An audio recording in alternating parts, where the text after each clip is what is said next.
Guys, horror படம்னா ghost, jump ஸ்கேரு, டீமன்னு தான் நமக்கு ஃபஸ்ட்டு ஞாபகம் வரும். பட் இந்த படம் அதெல்லாம் விட பயங்கரமாக ஒரு விஷயத்தை பற்றி பேசுது. அதுதான் க்ரீடு, பேராசை. ஒரு மனுஷனோட பேராசை எவ்வளோ டேஞ்சரஸாக இருக்கும்னு காமிக்கிற மாஸ்டர் பீஸ் தான் இந்த படம். படம் பேர் தும்பாத். ரிலீஸ் ஆன டைமில் பெருசாக ஓடலை. ஆனால் ஓடிடிக்கு வந்த அப்புறம்தான் மக்கள் இந்த படத்தை டிஸ்கவர் பண்ணாங்க. இப்போ கூட இந்தியாவோட பெஸ்ட் ஹாரர் மூவிஸ் லிஸ்ட் எடுத்து பார்த்தா இந்த படம் கண்டிப்பாக இருக்கும். ஸோ இந்த வீடியோவில் தும்பாதோட ஃபுல் ஸ்டோரி, எனக்கு ரொம்ப பிடிச்ச சீன்ஸ், இந்த படம் சொல்ல வர மெசேஜ், கொஞ்சம் நெகட்டிவ்ஸ், ஃபைனலி என்னோட ரேட்டிங் எல்லாம் ஸ்பாய்லரோட சேர்த்து பார்க்கலாம். ஸோ வீடியோவை ஸ்கிப் பண்ணாமல் ஃபுல்லாக பாருங்கள். ஸ்டோரி ஸ்டார்ட் ஆகுறது 1918 மகாராஷ்டிராவில் இருக்க தும்பாத்னு ஒரு ஊரில் தான் இந்த மூவியை ஸ்டார்ட் பண்ணுறாங்க. இந்த ஊரில் எப்போவுமே மழை தான். ஊர் ஃபுல்லாக டார்க் அட்மாஸ்பியரில் இருக்கும். பார்க்கவே ஒரு கர்ஸ் இருக்கிற மாதிரி ஒரு ஃபீல் வரும். Welcome back to my channel. This is Paddy from Paddy Speaks. நம்ம லைஃப்பில் கொஞ்சம் பணம் இருந்தால் போதும்னு நினச்சிருப்போம். ஆனால் பணம் வந்த அப்புறம் இன்னும் கொஞ்சம், அதுக்கப்புறம் இன்னும் கொஞ்சம், இப்படி முடிவே இல்லாமல் ஆசை வளரும். அதை தான் தும்பாத் ரொம்ப டிஃப்ரெண்ட்டாக காமிக்குது. 2018 ரிலீஸ் ஆன இந்த Hindi folk horror film release டைமில் பெரிய ஹிட் ஆகலை. ஆனால் ஓடிடிக்கு வந்த அப்புறம்தான் இது ஹிட் ஆச்சு. இப்போது இந்த படத்தோட full story, best scenes, hidden meanings, messages இதெல்லாம் பார்த்துடலாம். தும்பாத் ஒரு சின்ன வில்லேஜ். இந்த ஊருக்கு ஒரு தனி ஐடென்டிட்டி இருக்குது. என்னன்னா, எப்போவுமே இங்கே மழை தான். சூரியனை பார்க்குறதே கஷ்டம். Dark skies, wet roads, old buildings.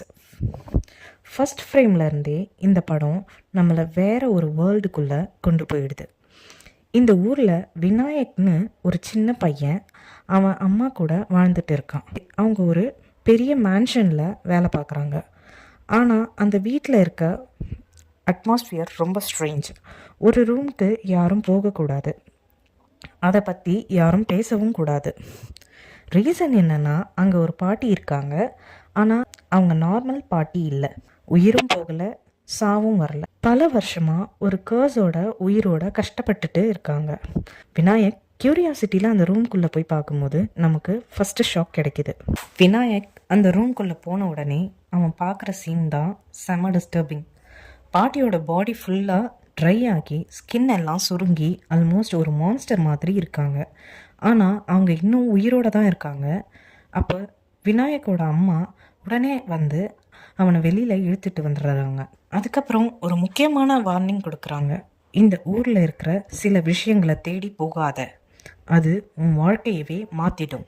ஆனால் நமக்கு தான் தெரியுமே, க்யூரியாசிட்டி இருக்கிற இடத்துல தான் ப்ராப்ளம் ஸ்டார்ட் ஆகும். இப்போ படம் கொஞ்சம் மித்தாலஜி பக்கம் போகுது. ஒரு காலத்தில் பூமி தேவி எல்லாத்தையும் படைச்சாங்க. அவங்களுக்கு பல கோடி தெய்வங்கள் பிறந்தாங்க. ஆனால் முதல்ல பிறந்தவன் தான் ஹஸ்தார். ஹஸ்தார் ரொம்ப க்ரீடி. அம்மா கிட்ட இருந்து கோல்டும் ஃபுட்டும் எல்லாத்தையும் தனக்கு மட்டும் வேணும்னு ஆசைப்படுறான். கோல்டை திருடுறான், ஃபுட்டையும் எடுத்துக்க ட்ரை பண்ணுறான். அதனால் மற்ற தெய்வங்கள் எல்லாரும் சேர்ந்து ஹஸ்தாரை பனிஷ் பண்ணிடுறாங்க. ஆனால் பூமாதேவி தன் மகன்னு காப்பாற்றிடுறாங்க ஒரு கண்டிஷனோட. யாரும் உன்னை வர்ஷிப் பண்ணக்கூடாது, உன் பெயரை கூட சொல்லக்கூடாது. அதனால தான் ஹஸ்தார் மறக்கப்பட்ட ஒரு கடவுளாக இருந்தான். ஆனால் தும்பாத் வில்லேஜ் மக்கள் அந்த சீக்ரெட்டை தெரிஞ்சுக்கிட்டு அவனோட ட்ரெஷரை எடுக்க ட்ரை பண்ணுறாங்க.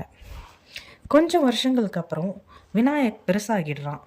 அம்மா சொன்ன வார்னிங் எல்லாம் மறந்துட்டு மறுபடியும் தும்பாதுக்கு திரும்பி வரான். என்னன்னா, அவனுக்கு ட்ரெஷர் தான் முக்கியம். ட்ரெஷர் எடுக்கிற மெத்தடும் செம்ம யூனிக். முதல்ல ஒரு மாவு வச்சு மனுஷன் மாதிரி ஒரு பொம்மை செய்வான். அதை ஹஸ்தருக்கு பெயிட்டாக யூஸ் பண்ணுவான். ஹஸ்தர் அந்த பொம்மையை சாப்பிட பிஸியாக இருக்கும்போது அவன் கையில் இருக்க தங்க நாணயத்தை எடுத்துட்டு ஓடிடுவான். சிம்பிள் ஐடியா தான், ஆனால் எக்ஸிக்யூஷன் வேறு லெவல். இந்த சீனில் background score, lighting, camera movement எல்லாமே நம்மளையும் டென்ஷனில் உட்கார வச்சிரும். ஒரு தங்க நாணயம் கிடைக்குது, அதை விற்று பணம் சம்பாதிக்கிறான். ஆனால் அதோடையே ஸ்டாப் பண்ணல.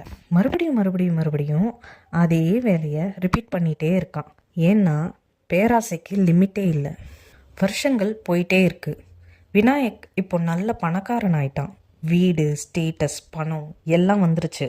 ஆனால் ஒரு விஷயம் மட்டும் மாறல, அவனோட பேராசை. எவ்வளோ கோல்டு கிடைச்சாலும் இது போதுன்னு ஒரு நாள் கூட அவன் ஃபீல் பண்ணதே கிடையாது. கொஞ்ச நாளில் அவனுக்கு ஒரு பையன் பிறக்கிறான். ஒரு அப்பாவாக இருந்து நல்ல வழி காட்டணும். ஆனால் விநாயக் என்ன பண்ணுறான்? அவன் பையனுக்கும் அதே ட்ரெஷர் சீக்ரெட்டை கற்றுக் கொடுக்குறான். அதை பார்க்கும்போதே நமக்கு புரியுது, இந்த க்ரீட் இப்போ ஒரு ஜென்ரேஷனில் முடியல, அடுத்த ஜென்ரேஷனுக்கும் பாஸ் ஆகுது. ஒரு நாள் விநாயக் ரொம்ப பெரிய ரிஸ்க் எடுக்க டிசைட் பண்ணுறான். இந்த ஒரு காயின் எடுத்துகிட்டு வர்றதுக்கு பதிலாக இன்னும் அதிகமாக கோல்டு எடுத்துகிட்டு வந்தா அப்படின்னு ஒரு யோசனை அவனுக்கு தோணுது. இதுதான் அவன் பண்ணுற பிக்கஸ்ட் மிஸ்டேக். ட்ரெஷர் ரூம்குள்ளே போன உடனே ஹஸ்தாரை டிஸ்ட்ராக்ட் பண்ண யூஸ் பண்ணுற மாவு டால்ஸ் போதாது. சிச்சுவேஷன் கண்ட்ரோலை விட்டு போகுது. சடன்லி ஒரு ஹஸ்தாரில் நிறைய ஹஸ்தார் மாதிரி உருவங்கள் எழுந்து வர ஆரம்பிக்குது. அந்த விஷுவல் செம்ம பயமாக இருக்கும். ஜம்ப்ஸ்கேர் வச்சு பயம் காட்டாமல் அட்மாஸ்பியர் வச்சு பயம் காட்டுறது தான் இது. விநாயக் ரியலைஸ் பண்ணுறான், நான் க்ரீடுக்கு அடிமை ஆயிட்டேன். தப்பிக்க ஒரு வழி, சாக்ரிஃபைஸ். அவன் தன் பையனை காப்பாற்றுறதுக்காக எல்லா ஹஸ்தாரும் தன் மேலே வர்ற மாதிரி பண்ணுறான்.